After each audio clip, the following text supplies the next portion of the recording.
guys doing? Woo! Alex, yeah. There's been a lot of talk about laundry and clothing. And my thing is I hold on to underwear until the bitter end. I will wait until my underwear has gotten to a point where my balls are hanging out of one hole, my dick's hanging out of another, and neither of which is the fly. I guess I really don't care if anybody sees it. And if they do, they made it that far. What are they gonna do? They're gonna back out at that point? Really? You know, when I whip off my underwear and it's just shreds of elastic and cloth, and I'm coming at them like I'm like making my last charge in a Civil War battlefield and throwing it away. I don't know. Anyway. It's worked out for me thus far, so I'm not stopping anytime soon. I do throw them out, though, eventually. All right, on a different note, I'm going to lay some modern philosophical questions on you, and I want you to think about them long and hard to, you know, question your reality in our contemporary life. So, if you work out, but you do not post it to Instagram, did you really work out? Were calories actually burned? Think about it. And if you eat a delicious meal for the win, but you forgot to take a picture of it, was it delicious? No? I don't think so. I don't know. I mean, that's up for discussion now. Was the meal actually consumed? We don't know. If you delete your Facebook, do you no longer have friends? Are you left with only followers? And if you have over 1,000 followers, does that make you the leader of a cult? If so, I think we have a lot of cults right now. We have like sunset cults, we have a lot of big ass cults, and there's a shit ton of cat cults. A shit ton of cat cults, and the Egyptians would be very proud of us. But, you know, I get it, you know. Cats are pretty amazing animals. It's like, how does an animal make its licking its own asshole look so elegant? Like, they look like they're a ballerina, like, striking a pose. They're down there, like, braiding their asshole hair, like, up, down, over, And if you look at them, they don't care. They just keep going. That's a pretty amazing animal. So, does it bother you when, in the middle of a conversation, somebody says this? They're like, well, you know, there's more than one way to skin a cat. Is there? And what ways might those be? And if you can answer that question, I have a hell of a lot of follow-up questions for you. I don't know if I want to be around you anymore. And I think there's only one suitable answer for that. Like, you better be from some war-torn country and a refugee, and you're like, well, you know, the rebels, they surround our village and we're trying to starve us out, so we had to eat Mr. Whiskers. You know, we tried to skin like rabbit, but cat is cat, so you have to skin like cat. So, you know, there's right way and wrong way to skin cat. Okay. That is an answer that I would accept. And if I was in that situation, starve to death, eat Mr. Whiskers, I'm eating the fuck out of that cat. You know, at the end of the day, meat is meat. It's all on how you season it, right?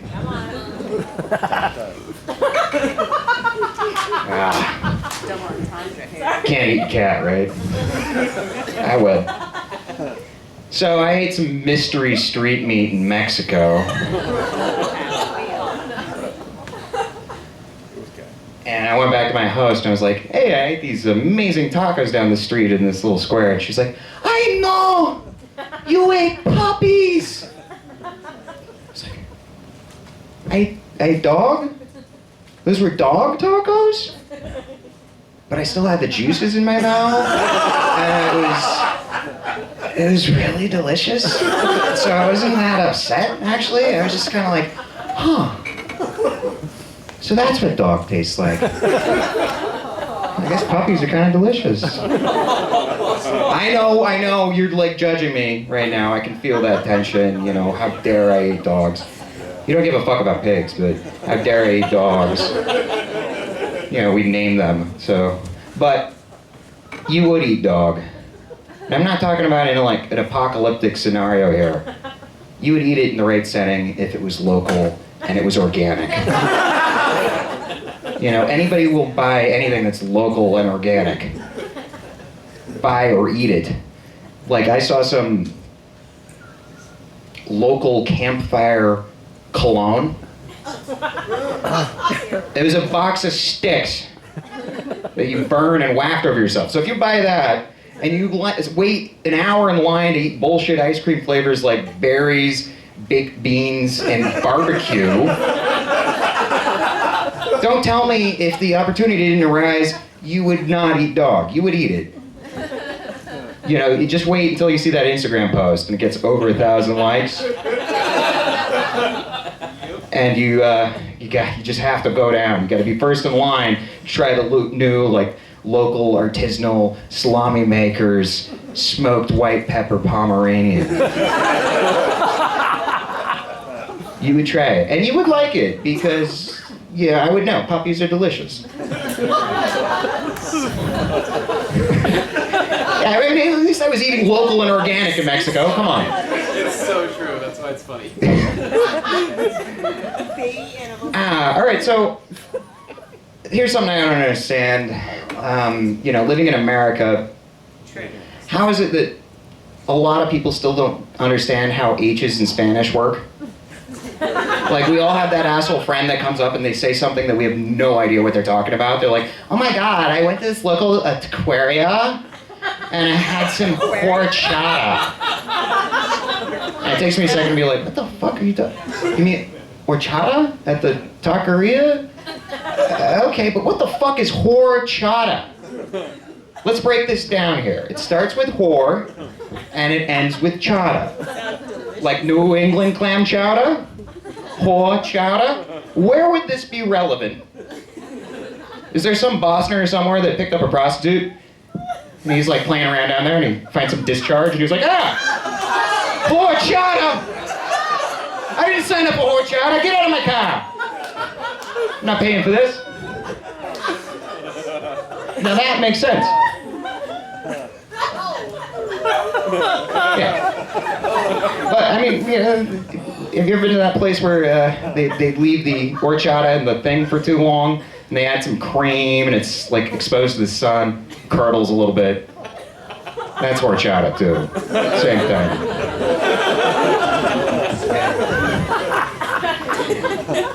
Although the normal stuff when it's just rice, milk, and cinnamon does kind of look like female ejaculate. Little horchata. I've definitely had some horchata explosions in my apartment, all over the couch. All over. No. Unfortunately, yes. And also all over the comforter. And one time was real bad. This girl had a lot of horchata. It was like there was a balloon of horchata put on my mattress there on the comforter. Somebody took a mallet and went, wham! Just exploded in a cone of horchata, all out from the source. No, I know. I was there. I don't. Yeah. And have you ever? And I'm an idiot, so I had black sheets. And horchata stains and black sheets are not a good combo. So I had to stuff it in a garbage bag and take it down to the Chinese cleaners down the street. And I pick fucking rush hour of the cleaners, and there's a line behind me. And I put my garbage bag on the counter, and I'm like, this is a really bad stain. Can you just take care of this? And the Chinese woman behind the counter was like, show me! What stain? You show me! And I'm like, no. it's bad. I'll pay whatever it takes. Just take it. Just take it and clean it. She's like, no, you show me what stain. And she grabs it, we're playing tug of war, and then she pulls it out, and it fans out. And then everybody behind me gets to see my cone of horchata. I'm like, man, that stain. That one right there. Thanks for that. Now it's my cone of horchata shame right now. Thank you. Anyway, speaking of vaginal fluids, we're on that train. I'm still going on the vaginal fluids. I don't understand guys that are grossed out by period sex. I really don't. Uh-oh. That got weird. You know, or sometimes we call that Manhattan clam chowder sex. No. You know, I don't get it. It's all viscous fluid here. More whiskey. You're doing it right. It's, you know, so what if some of it looks like raspberry jam? Some of it looks like blackberry jam. But it all feels the same. So I don't understand the problem. Although I do draw the line when it's like really thick and you pull out and it looks like a medieval doctor is trying to do a bloodletting on you and there's like blood leeches. That's too much. Looks like some sort of weird fetish where you punch somebody in the face and throw black pepper in their face and they sneeze all over you. No. Never mind on that one. Too far.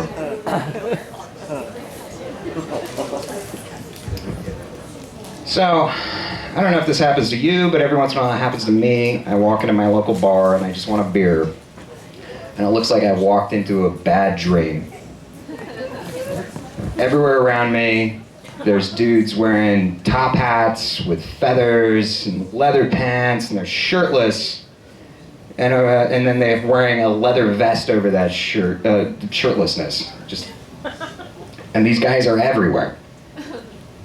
And I'm like, did I walk into my local bar, or did I walk into Liberace's wet dream vision of the apocalypse? And all the girls are half naked with body paint and glitter, and then they have those fuzzy boot things. And it takes me a second to realize like what I just walked into. My bar has been taken over by burners. Not Bernie Sanders supporters, but burners, the people that went to Burning Man 8 years ago, and they never really came back. You know, part of them is always going to be at the playa. And I'm like, oh shit. I just want to get a beer and not be asked what my sign is. And I'm going to have to walk by like a couple half-naked girls just fawning over each other. They're like, oh my God, you're such a goddess. You are such a goddess. I love everything. No, you are such a goddess. You're more of a goddess. I love this neon Native American headdress, and I love these blonde dreads that are going down to your ass crack. I just love it. You're such a goddess. Like, goddess? She doesn't look like a goddess. She looks like the world's most culturally insensitive stripper. Like, let's start with the headdress here. Like, the Native American headdress thing, it's like, that would be like if I took, like, a Pope hat and dipped it in neon paint and streaked through the Vatican in Easter Mass. Do it. I'm thinking about it. Might do it. They might bring back stoning for that. And what's with the blonde dreads? Like, if you have thin blonde hair, I mean, aside from it being cultural appropriation, like, what the fuck? Like, that's a hell of a lot of work and backcombing, all to make it look like a cat puked all over your head.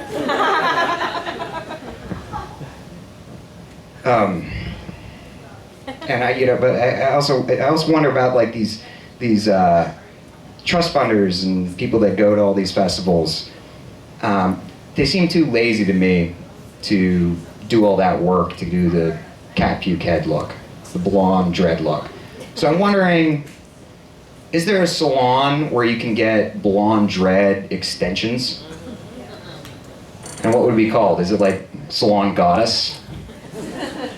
And you walk in Salon Goddess, and some dude named Sunshine sits you down, and he's like, I'm gonna make you a goddess. Just sit down and get these extensions. But how would they source these things? How would they source the blonde cat puke extensions? How would this look authentic? I don't think it would be sourced ethically. Imagine if you kicked open the back door, you'd find a whole criminal organization back there. There'd be a cage with a bunch of Eastern European girls crying with their hair shaved.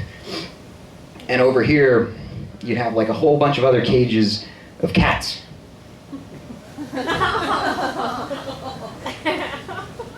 And there's a bunch of old Chinese women working there with face masks and force-feeding the cats a bunch of Ukrainian hair.